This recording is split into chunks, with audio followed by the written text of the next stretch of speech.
હર હર મહાદેવ, જય નીલકંઠ મહાદેવ।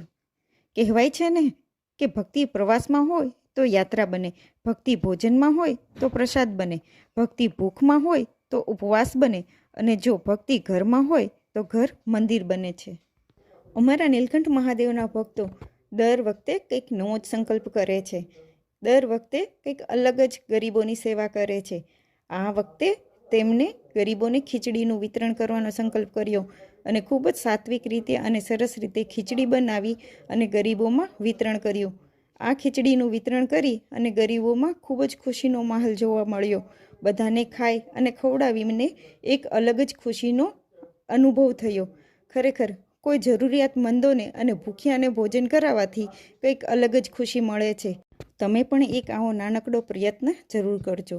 ગરીબોને અને જરૂરિયાતમંદોને ભોજન આપવાથી ખૂબ આનંદ મળે છે। આવા અમારા નીલકંઠ મહાદેવના ભક્તો છે જે દર વખતે કંઈક અલગ જ પ્રયત્ન કરે છે। જો કોઈ વ્યક્તિ જીવનમાં કોઈ સારો પ્રયત્ન કરે, કોઈ સારું કામ કરે તો એને પ્રોત્સાહન તો જરૂર આપવું જોઈએ।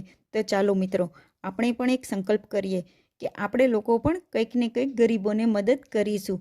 અને જો તમે કોઈ ગરીબોની કોઈ સેવા કે મદદ કરવા માંગતા હોય તો સ્ક્રીન પર આપેલા નંબર પર તમે કોન્ટેક્ટ કરી શકો છો અને કોઈ પણ રીતે નાની એવી મદદ કરી શકો છો।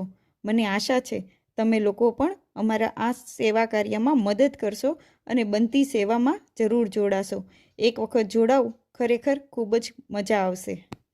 અને ખરેખર જો સાચી ખુશીનો આનંદ માણવો હોય તો તમારી કમાણીનો થોડો ભાગ સેવા કાર્યમાં આપી જુઓ।